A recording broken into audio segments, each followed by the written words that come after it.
Di video kali ini kalian akan melihat betapa kejamnya sindikat mafia Rusia. Apa saja yang mereka lakukan agar bisnis mereka tetap berjalan mulus. Halo semuanya, nama gue Andre dan kali ini gue akan merecap sebuah film berjudul Eastern Promises. Ekrem datang ke tempat usaha pamannya bernama Barber Azim. Dia datang dengan ekspresi yang sangat ketakutan. Di sana pamannya yaitu Azim sedang melayani seorang customer. Dan customer ini merupakan salah satu anggota geng mafia Rusia paling ditakuti. Kenapa Ekrem ketakutan? Karena ternyata dia disuruh oleh pamannya untuk menggorok leher orang ini. And finish this Rus.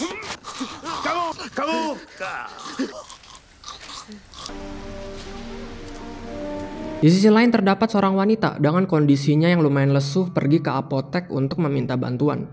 Baru sampai sana darah keluar dari kelamin wanita ini dan tidak lama kemudian pingsan. Setelah itu wanita ini dibawa ke rumah sakit dan ternyata dia hamil. Bayinya berhasil dilahirkan tetapi sayangnya nyawa sang ibu sudah tiada. I'm afraid we've lost the mother. December 2314. Salah satu bidan di sana yang membantu wanita ini melahirkan adalah Anna. Setelah mendengar bahwa wanita ini meninggal, Anna terganggu tidurnya. Anna khawatir jika ibunya meninggal, nanti bayinya sama siapa. Anna mengambil buku harian milik wanita ini supaya mengetahui identitasnya. Sayangnya isi di dalam buku harian tersebut berbahasa Rusia sehingga Anna tidak bisa membacanya. Anna pun meminta ayahnya untuk membacakan isi di dalam buku harian tersebut karena pas banget ayahnya merupakan orang Rusia. Tetapi ayahnya yang bernama Stepan malah marah karena seharusnya Anna tidak boleh mengambil barang milik orang yang sudah mati. Do you always rob the bodies of the dead? I'm looking for an address. My name is Tatiana. Anna menemukan sebuah kartu di dalam buku harian tersebut. Kartunya berisi tentang alamat dari restoran Rusia yang berlokasi di London. Anna pun pergi ke sana. Di sisi lain terdapat dua orang laki berlogat Rusia bernama Nikolai dan Kirill tersanjung akan kecantikan Anna. So fucking unbelievably disrespectful. Hey, you got work to do. I'm a midwife. Anna masuk ke restoran tersebut dan bertemu dengan pemiliknya bernama Semyon. Semyon sangat tersanjung karena Anna ternyata memiliki darah Rusia. Anna pun menjelaskan kalau ayahnya merupakan orang Rusia.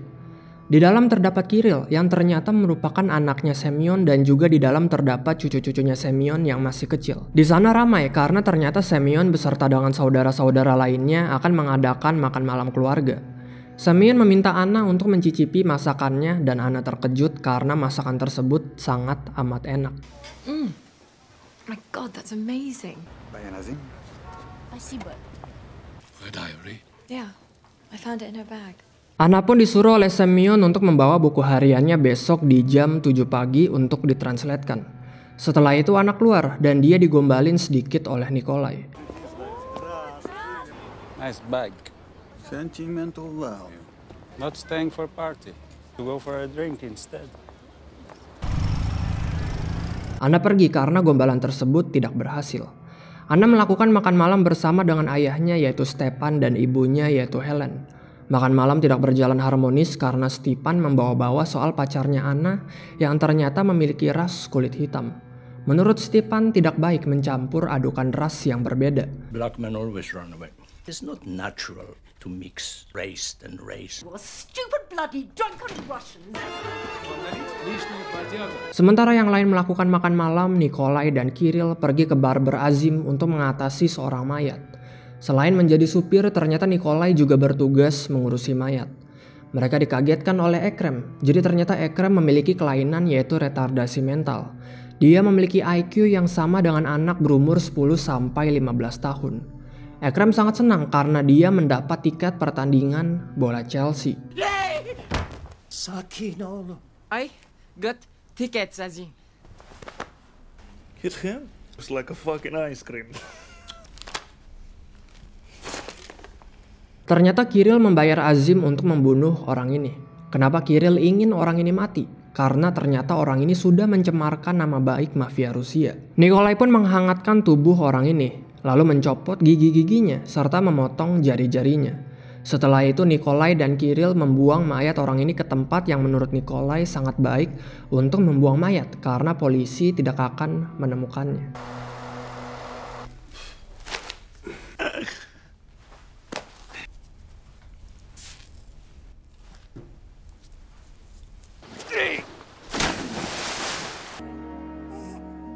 Anna sangat emosional melihat bayinya. Maka dari itu di malam hari dia langsung pergi ke restoran untuk bertemu dengan Semyon.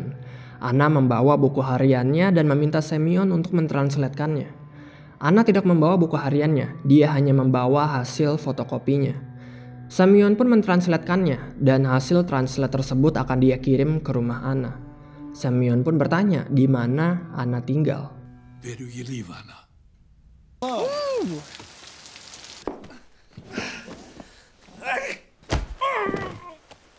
Tetapi Anna lebih memilih untuk mengambilnya daripada Semyon repot-repot pergi ke rumahnya Anna.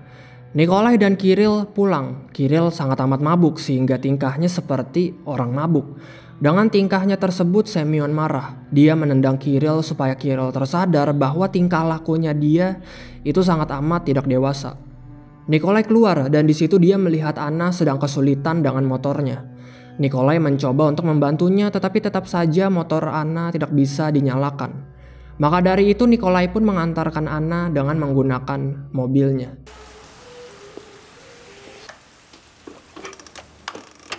You have far to go.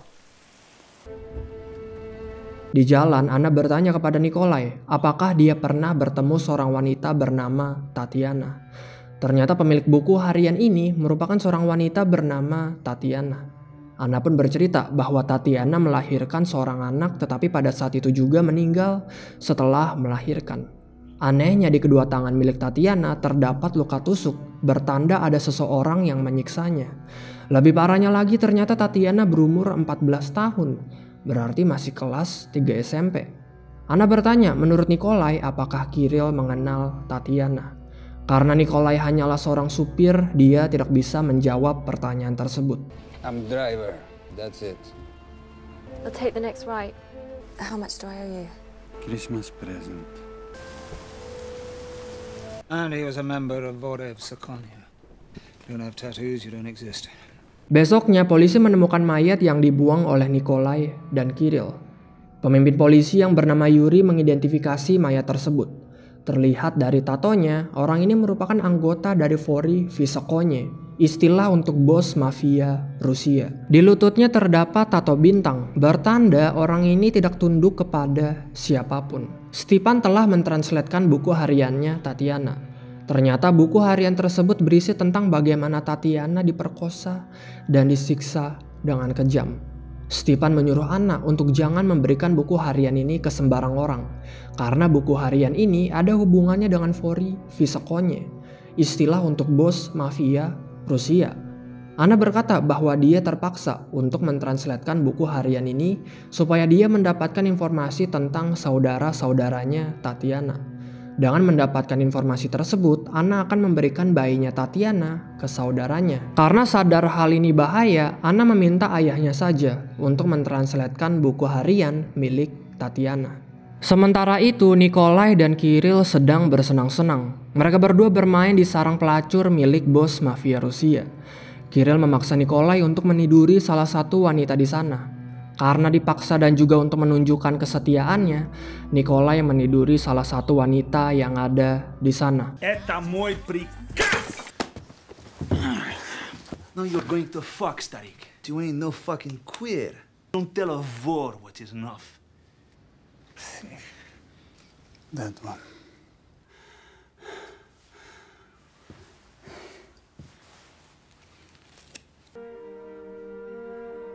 Karena merasa rada sedikit bersalah, Nikolai memberikan rasa simpatinya kepada wanita yang baru saja dia tiduri. Setelah itu memberikannya uang untuk hidup lebih lama. Malamnya Semyon datang ke rumah sakit tempat Anna bekerja. Semyon menjelaskan bahwa isi yang ada di buku harian milik Tatiana yaitu tentang perbuatan Kirill yang sangat amat kejam. Semyon berjanji dia akan menangani Kirill.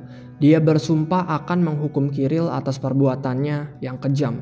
Jadi Semyon memohon kepada Anna untuk jangan memberikan buku harian Tatiana ke polisi karena anaknya yaitu Kirill bisa masuk ke penjara. Dengan itu, secara tidak langsung Semyon pun mengancam bayinya serta Anna supaya Anna tidak melakukan hal yang tidak diinginkan Semyon, yaitu salah satunya melapor ke polisi. That is a baby.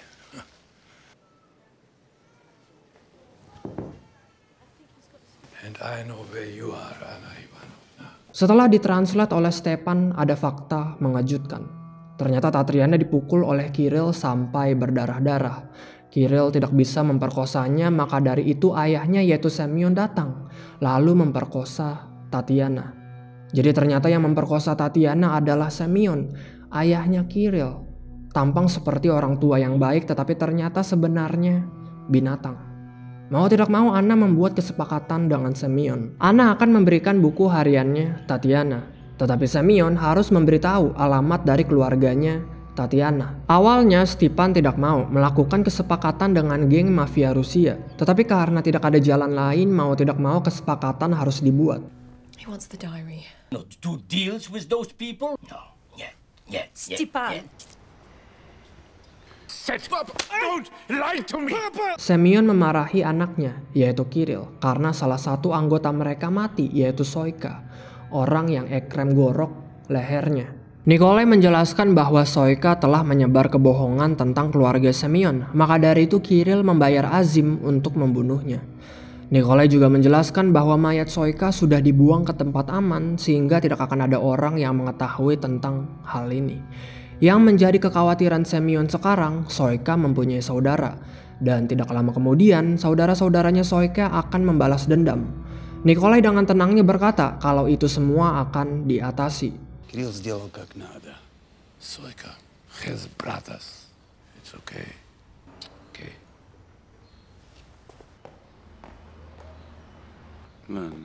Ладно. That's their driver. Nikolai bertemu dengan Anna untuk melakukan kesepakatan. Anna pun memberikan buku hariannya, tetapi Nikolai tidak memberikan alamat dari keluarganya Tatiana. Tentu karena melanggar kesepakatan, Anna marah. Stepan sampai meludahi mukanya Nikolai. Nikolai memberikan saran, lebih baik Anna jangan ikut campur atas urusan ini.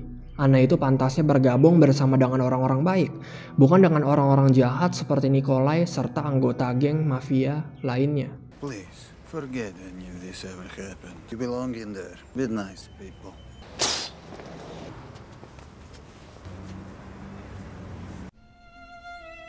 Nikolai pun membaca buku hariannya Tatiana. Dia sekarang tahu perbuatan kejam yang dilakukan oleh Kirill serta Semyon.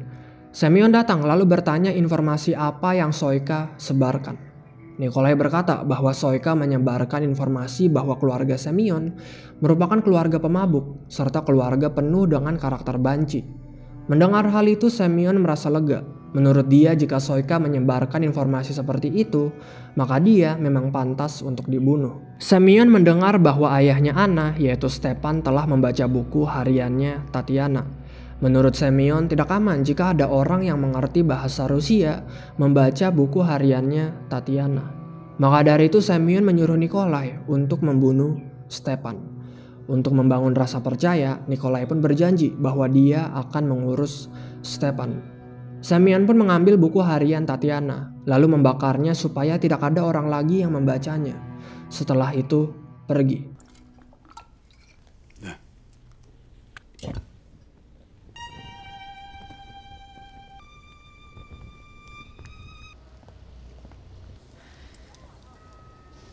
Besoknya Nikolai bertemu dengan Anna. Dia telah memperbaiki motor milik Anna. Nikolai menjelaskan bahwa keluarga Tatiana berada di tempat di mana anak kecil untuk bertumbuh besar di sana itu tidak baik.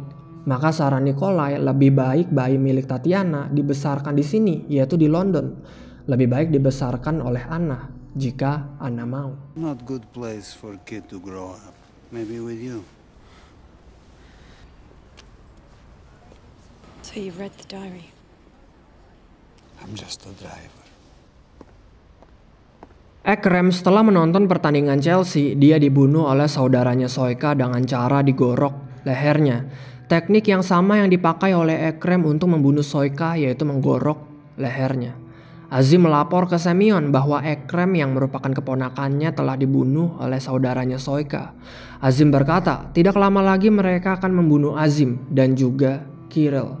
Azim memberitahu bahwa saudaranya Soika tidak mengetahui wajah Kirill, sehingga sekarang masih aman-aman saja. Maka dari itu Semyon menyuruh Azim untuk memberikan pesan ke saudaranya Soika. Beritahu bahwa kamu, yaitu Azim, akan membawa Kirill ke mereka selama 2 hari. Kenapa Semyon memberikan anaknya sendiri ke saudaranya Soika? Kita masih belum tahu, tetapi yang pasti Semyon mempunyai rencana. You will deliver Kirill to give you 2 days. Sementara itu terlihat Nikolai sedang mengawasi Stepan secara diam-diam. Setelah mengawasinya secara diam-diam, Nikolai keluar dari mobilnya lalu pergi ke tempat Stepan menetap. Anna pergi ke restoran untuk melabrak Kirill. Anna berteriak ke Kirill bahwa ayahnya telah memperkosa seorang wanita berumur 14 tahun. Tentu mendengar hal itu Kirill marah. Kirill menyuruh Anna untuk jangan pernah sekali lagi menyebut nama ayahnya. Him what? Slaves give birth to slaves. I want to talk business. His business is my business. Di dalam, Semyon menyuruh Kirill untuk pergi ke bawah, soalnya dia ingin berbicara bisnis bersama dengan Nikolai. Awalnya Kirill tidak mau, karena jika ini soal bisnis maka Kirill juga harus tahu. Tetapi Semyon memaksa Kirill untuk pergi ke bawah sehingga Kirill pun pergi ke bawah. Semyon bertanya apakah Nikolai sudah mengurus Stepan. Nikolai berkata bahwa dia sudah mengurus Stepan. Mendengar hal itu, rasa percaya Semyon terhadap Nikolai semakin kuat. Maka dari itu, kini saatnya Semyon memberikan Nikolai sebuah tato, yaitu bintang. Dengan adanya tato bintang di badan serta di lututnya menandakan bahwa Nikolai sudah secara resmi menjadi anggota Vori Vysokonye. Dia bukan lagi seorang supir, sekarang dia adalah member dari anggota bos mafia Rusia yang pekerjaannya melakukan bisnis seperti human trafficking, obat terlarang, persenjataan, dan lain sebagainya. Спасибо, батя. He offered me stars. Stars a fucking birthmark for me. Mendengar kalau Nikolai mendapat tato bintang tentu membuat Kirill cemburu. Kirill cemburu karena dia merasa direndahkan oleh ayahnya sendiri. Sementara Nikolai terlihat ditinggikan oleh Semyon dengan memasukkannya sebagai anggota member resmi dari Vori Vysokonye. Nikolai pun dilantik oleh para petinggi Vori Vysokonye. Amarah Nikolai memuncak ketika para petinggi Vori Vysokonye menghina ayah dan ibunya Nikolai. Tetapi untungnya Nikolai berhasil menahan emosinya. Один херен, блядь, была. Свободное место. Я мертвец.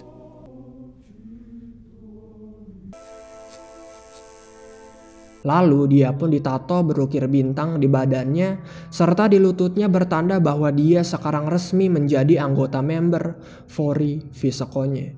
Sementara itu Helen dan Anna khawatir karena mereka belum mendapat kabar dari Stepan. Mereka khawatir dan takut bahwa Stepan sudah dibunuh oleh mafia Rusia. Nikolai dan Azim bertemu di tempat pemandian umum untuk membicarakan soal bisnis. Ternyata Azim menjebak Nikolai. Azim memberitahu saudara Soika bahwa Kirill ada di sana. Jadi ternyata Semyon melantik Nikolai supaya Nikolai mempunyai tato bintang. Dengan adanya tato bintang tersebut, saudaranya Soika akan mengira bahwa Nikolai adalah Kirill. Kan saudaranya Soika tidak tahu wajah Kirill seperti apa. Jadi bisa disimpulkan bahwa Nikolai telah dihianati oleh Semyon. Tetapi untungnya Nikolai berhasil menghajar saudara-saudaranya Soika sampai mereka meninggal. Karena pendarahan, Nikolai pun pingsan dan berakhir di rumah sakit. Kirill is in there. You will see the stars. Молодец.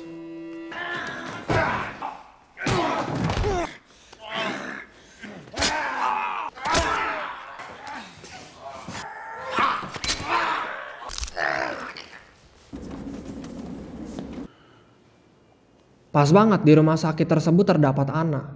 Anna berkata bahwa ayahnya yaitu Stepan belakangan ini menghilang dan tidak ada kabar. Anna bertanya apakah Nikolai telah membunuhnya. Ternyata Nikolai tidak membunuhnya. Nikolai menjelaskan ke Anna bahwa dia disuruh oleh Semyon untuk membunuh ayahnya yaitu Stepan. Maka dari itu Nikolai bertemu dengan Stepan, lalu menyuruhnya untuk pergi ke negara bagian Skotlandia, tepatnya di kota Edinburgh, supaya Semyon tidak melihatnya. Dan ya, Stepan menghilang dan Semyon mengira Stepan sudah dibunuh oleh Nikolai, yang sebenarnya Stepan sedang berada di negara bagian Skotlandia, yaitu di kota Edinburgh. Yuri yang merupakan kepala polisi datang untuk menjenguk Nikolai. Terdapat informasi mengejutkan bahwa ternyata Nikolai merupakan anggota MI6, Badan Intelijen Keamanan Britania Raya. Jadi selama lebih dari 20 tahun Nikolai menyamar menjadi kenalan mafia dan sekarang akhirnya sudah menjadi anggota mafia. Yuri khawatir, Yuri ingin Nikolai berhenti. Nikolai tidak mau. Jika dia berhenti, maka tato bintang yang ada di badannya serta di lututnya akan sia-sia.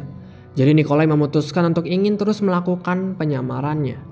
Nikolai pun mempunyai ide. Nikolai menyuruh Yuri untuk menangkap Semyon atas tuduhan pemerkosaan. Nikolai menyuruh Yuri untuk mengambil sampel darah Semyon dan cocokkan sampel darah tersebut dengan DNA bayi milik Tatiana. Jika Semyon berhasil ditangkap, dia akan digantikan oleh Nikolai. Jadi nanti Nikolai lah yang akan menjadi bos organisasi mafia di London jika Semyon ditangkap. Yuri bersama dengan anggota polisi lainnya datang ke markas Semyon lalu meminta sampel darahnya. Di sini Semyon tersadar bahwa dia akan didakwa atas kasus pemerkosaan. Maka dari itu Semyon menyuruh anaknya untuk menculik bayinya Tatiana. Setelah menculiknya, buang bayi tersebut jauh-jauh. Dan ya, Kirill mematuhi perintah ayahnya. I saw Kirill.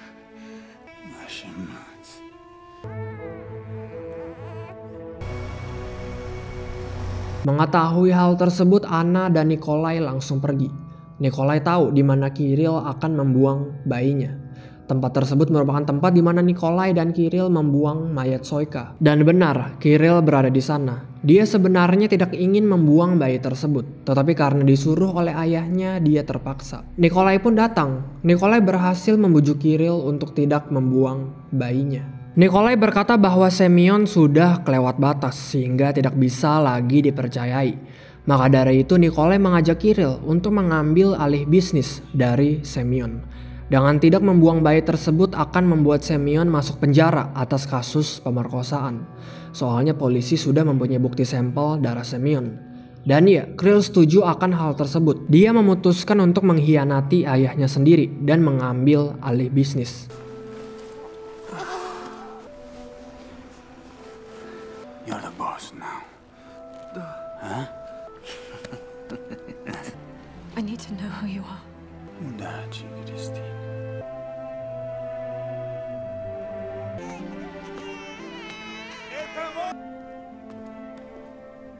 Bayi milik Tatiana sekarang dirawat oleh Anna, sementara Kirill dan Nikolai menjadi bos. Mereka berdua sekarang yang menjalankan semua bisnis milik Semyon. Hanya saja Kirill masih belum tahu kalau sebenarnya Nikolai merupakan anggota MI6, Badan Intelijen Keamanan Britania Raya.